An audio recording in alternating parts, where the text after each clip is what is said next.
Miyamgi yaifana bathabak sing paikhatliba loisang ama oiriba Social Welfare Department ge Minister Masagi Kendra Maktada Masagi Fibam Mimanadre haiduna Apokpa Apokpi Faobana Inthoktuna Thamlamlaba Hingnabagee Lanfam Da Naitom Lanthengnahouri Hiramasagi matangda TOMTV gi akhanaba paudamama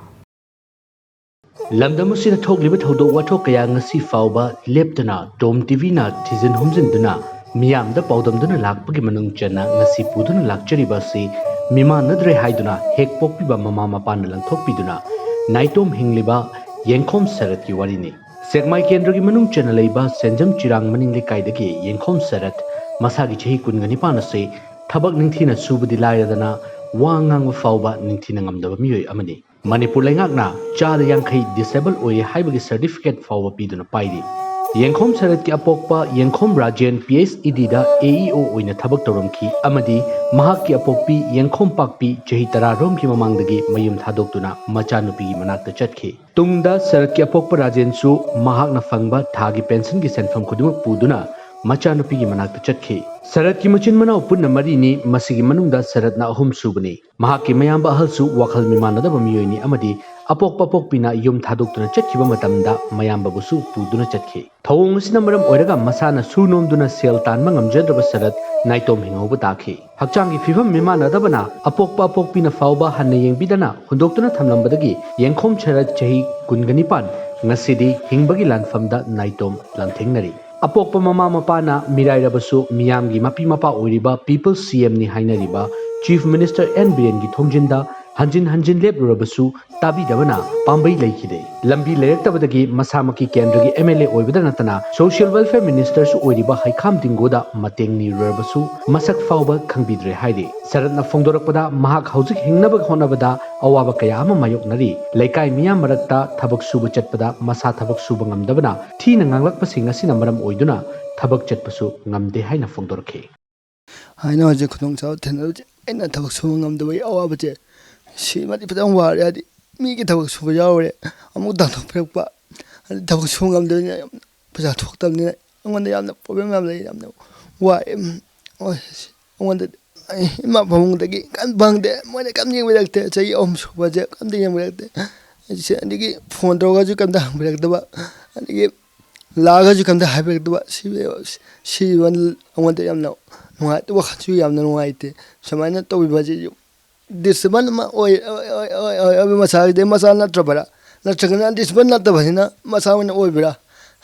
andigi moina luna tawju luna tawidabagi si awa thingju mayam angwanda mayam phange hadi phanga de aina nga si baina lekpada imai mafam je wan samatang chai ku aina sei ko de pan su baje sei kun ta imai mafam da satri hatar ai mama kana nu khangde mama ji gram khangde ba mami ba khangde aina soifa development da sangsu matam da adi unore masamakti unai chai dubo mana mogi saitagi angam mating bangiti habire eraga security mogi responsible angone kan da phangde aga se mara ta aina sachu matam da ai eviction thajurure eviction thajum matam da mogi get gi aina mari manga aina halakiba ali get gi phone tokani phone tokchi bari alum ngayona si alum haiga alum get ki alum khalaki ngatan Sharat namakha taraduna mama mapana mahak Inthoktuna chatkraba matungda mahak kidamak thambiramliba lawfam khara adu uduna migi lawsal kakhraga lemhoba bora mari manga adu chaduna hingli laikai amadi matai mamandom cha singdagi yansang mana masing niduna chari haina ningamdana phongdorakli Sharat na tengthana kolgalunana ningamdana phongdorakpada mahakumna miga mimanadraba singbu luna chana tawbiu haiduna hikna kaptuna mahaki Apokpa Apokpi anibu warauna solhauri isade amnam nungai jre haibon thamda aino jing amare changre jak tna thangthok ba ari chumdi imai ba dagi num merakpa si daina hining bajai chwa phobde are ai edem jai adum hai managa de ai susage edem jai amungulai khalakwa yawe toine khalba yaure ay chiji parents ka daina request nung maje akhoi mo myam je mirai bidana ba na hajari sumana mirai baje akhati ju wakhan tawam na chale ade sumana mirai baje ꯑꯃꯨꯛꯄꯗ ꯅꯨꯡꯉꯥꯏꯇꯕ ꯄꯣꯛꯑꯦ ꯀꯟꯅ ꯌꯦꯡꯁꯤꯟꯕꯤꯗꯕꯅꯤꯅ ꯍꯥꯏꯗꯤ ꯑꯃꯗꯁꯨ ꯌꯥꯝ ꯅꯨꯡꯉꯥꯏꯇꯗꯦ ꯑꯗꯨꯅ ꯑꯣꯏꯔꯒ ꯑꯩꯈꯣꯏ ꯃꯌꯥꯝꯁꯤꯗ ꯈꯤꯇꯪ ꯌꯦꯡꯁꯤꯟꯕꯤꯌꯨ ꯍꯥꯏꯅ ꯑꯩ ꯍꯥꯏꯖꯅꯤꯡꯉꯤ Sharatna lamdam asigi chief minister gi manakta hanjan hanjan kyarak chatlabasu ngasi fauba gate gi changba phangdana halakhiba ngaktani haina phongdorkhe chief minister unanabagi damak chatliba chahi asigi april 3 ta ihan hana chatkhe amadi madugi receipt number 162 ni hairi Sharatna leiriba kendra asimaki mla haikham dingo masamak social welfare minister oirabasu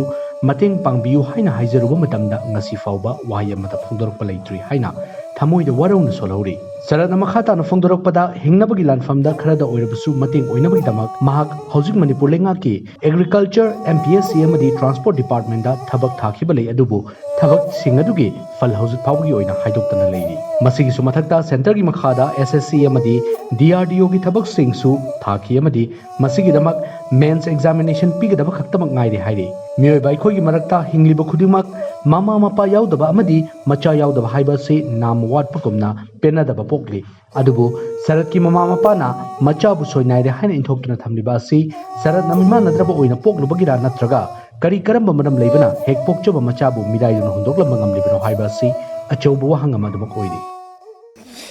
ai komengi dabaktani myam thare aduga hojik ji exam thagi matamda Manipur gi housing corporation limited ki ama thajagre aduga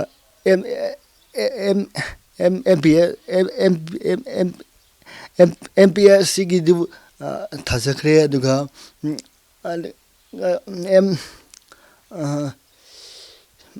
khagi power gi du thajagre du tabak hatuktia hojimok ke banedi haidoktre ado centrangi banedi ai centranda ASC da try ne tawkhre ta godba ani muchu hajik lai ai na government sata hajining bade government sumba khoi mayam ai thangde nate mayam laibni na ade